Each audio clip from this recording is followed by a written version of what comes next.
पिछले सेशन में हमने जानकारी ली थी कंप्यूटर के एवोल्यूशन के बारे में, जिसमें हमने कंप्यूटर किस प्रकार से बना, क्या क्या उसमें स्टेप्स आए, इनकी जानकारी ली। इस सेशन में हम बात करने वाले हैं जनरेशन्स ऑफ कंप्यूटर। कंप्यूटर की कौन कौन सी जनरेशन रही है, किस तरह से कंप्यूटर विकसित हुआ है अलग अलग टेक्नोलॉजी के रूप में, उसकी जानकारी हम इस सेशन में लेने वाले हैं। मैं आपको बता दूं, एग्जाम में काफ़ी सारे क्वेश्चन इससे पूछे जाते हैं कि कौन सी जनरेशन में कौन सी टेक्नोलॉजी यूज़ की गई और किस किस तरह के कंप्यूटर एग्जाम्पल्स उस जनरेशन में मिलते हैं। तो आइए इन सब चीज़ों की जानकारी हम लोग लेने वाले हैं इस जनरेशन, इस सेगमेंट, इस उदाहरण में। तो सबसे पहले शुरुआत करते हैं जनरेशन ऑफ कंप्यूटर में फर्स्ट जनरेशन, जो 1946 से 1956 तक रही। तो आइए बात करते हैं फर्स्ट जनरेशन की, जो 1946 से 1956 तक रही। कंप्यूटर की फर्स्ट जनरेशन में वैक्यूम ट्यूब का यूज़ किया गया था। कुछ बल्ब नुमा ट्यूब रहता है जो कांच का बना रहता है और इसे वैक्यूम ट्यूब कहते हैं। इसका आविष्कार सन 1904 में जॉन एम्ब्रोस फ्लेमिंग ने किया था। अब ध्यान रखिएगा, एग्जाम्स में इस तरह के क्वेश्चन रहेंगे कि फर्स्ट जनरेशन में क्या टेक्नोलॉजी यूज़ की गई और इसको किसने आविष्कृत किया। तो 1904 में जॉन एम्ब्रोस ने वैक्यूम ट्यूब का आविष्कार किया। इस जनरेशन में कंप्यूटर में इंटरनल मेमोरी के रूप में मैग्नेटिक ड्रम का इस्तेमाल किया जाता था, यानी कि कुछ स्टोर करना है तो मैग्नेटिक ड्रम का इस्तेमाल किया जाता था। फर्स्ट जनरेशन में इनपुट के लिए हम लोग पंच कार्ड और पेपर टेप से प्रयोग किया जाता था। आउटपुट के लिए प्रिंट आउट का यूज़ भी किया जाता था। अब पंच कार्ड मुख्यतः क्या होता था, होल्स वाले कार्ड थे जिनमें कुछ होल्स रहते थे, जिससे उनको होल्स के रूप में डेटा स्टोर किया जाता था और ये एक पेपर टेप के रूप में अवेलेबल रहता था। फर्स्ट जनरेशन जब आया तो कंप्यूटर बहुत बड़े बड़े थे, लेकिन इनकी स्पीड उस तरह से नहीं थी। आकार में बड़ा होने के बावजूद इनकी स्पीड बहुत ही कम थी, लेकिन नॉर्मल ह्यूमन बीइंग, जो एक आदमी नॉर्मल कैलकुलेशंस कर लेता है, उससे कई गुना ज़्यादा थी, इसलिए इनका प्रयोग वहाँ से शुरू हो गया था। आपको बता दूं, फर्स्ट जनरेशन में जो एग्जांपल्स हैं, जो कंप्यूटर उस समय माना जाए कि कंप्यूटर की बात की जाए तो जनरेशन ऑफ कंप्यूटर में जो फर्स्ट जनरेशन है उसमें ENIAC, एडवेक, UNIVAC 1, UNIVAC 2, IBM 701, IBM 650, ये सब फर्स्ट जनरेशन के एग्जाम्पल्स हैं। आपसे कई बार एग्जाम्स में पूछा जाता है कि IBM 650 किस जनरेशन का कंप्यूटर है, या ये भी पूछा जाता है कि कौन फर्स्ट जनरेशन में आने वाले कंप्यूटर कौन कौन से हैं। तो ये इस तरह से आप ध्यान रख सकते हैं। इसके पास जो जनरेशन आई वो ट्रांजिस्टर जनरेशन थी।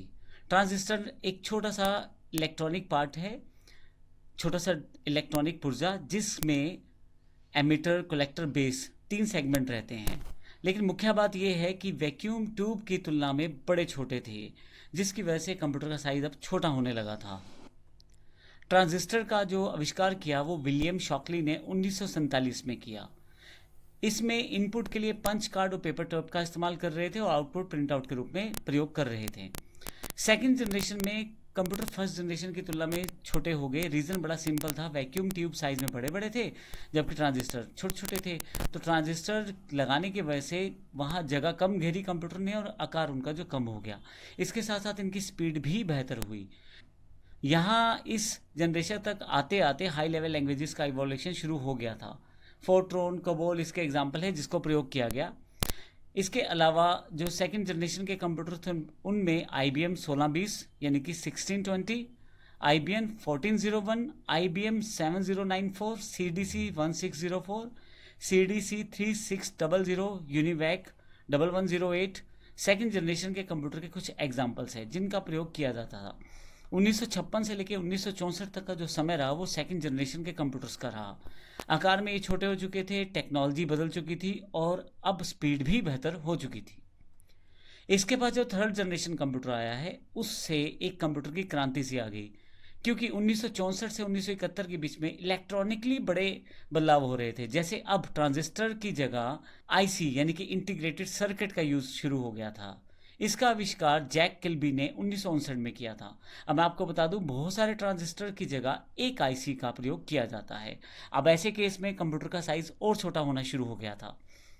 अब मैग्नेटिक कोर्स का जो प्रयोग किया जा रहा था वो प्राइमरी मेमोरी के रूप में, और मैग्नेटिक टेप का जो यूज़ किया जा रहा था वो सेकेंडरी मेमोरी के रूप में किया जा रहा था।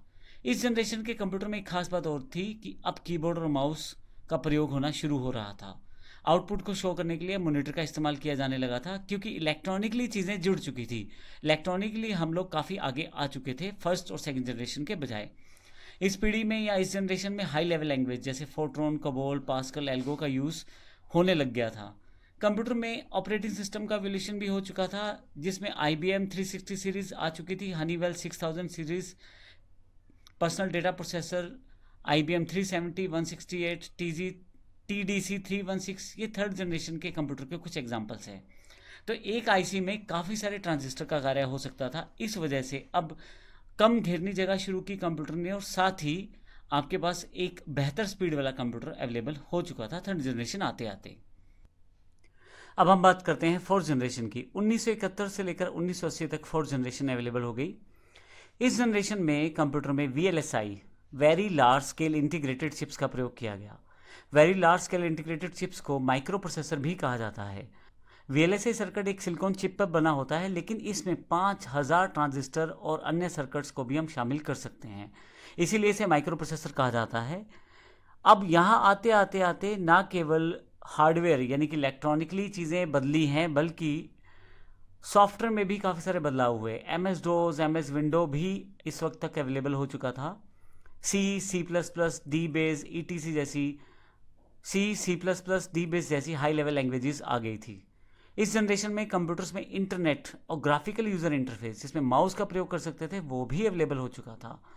IBM 4341, DEC10, star 1000, PUP11, Cray 1, PC, ये सब जो है फिफ्थ जनरेशन के कुछ एग्जाम्पल्स हैं। VLSI लगाने की वजह से कंप्यूटर का आकार बहुत छोटा हो चुका था। अब ये ऐसा हो चुका था कि आपके सामने एक टेबल के रूप में इतना बड़ा एक आकार आपके पास अवेलेबल हो चुका था। अब यहाँ से आपको कंप्यूटर के ऑपरेटिंग सिस्टम भी बड़े अच्छे मिलने शुरू हो चुके थे। स्पीड बहुत फास्ट हो चुकी थी और लोग इसे पर्सनल और कमर्शियल रूप में प्रयोग करने शुरू हो चुके थे। जो नेक्स्ट पार्ट है वो हमारे पास फिफ्थ जनरेशन है। फिफ्थ जनरेशन 1980 के पश्चात जितना भी कंप्यूटर डेवलप हुआ वो सारा फिफ्थ जनरेशन का कंप्यूटर है। इसमें एक अलग लेवल था इलेक्ट्रॉनिक प्रगति का, जिसमें ULSI अर्थात ultra large scale integrated chips का प्रयोग होना शुरू हो गया।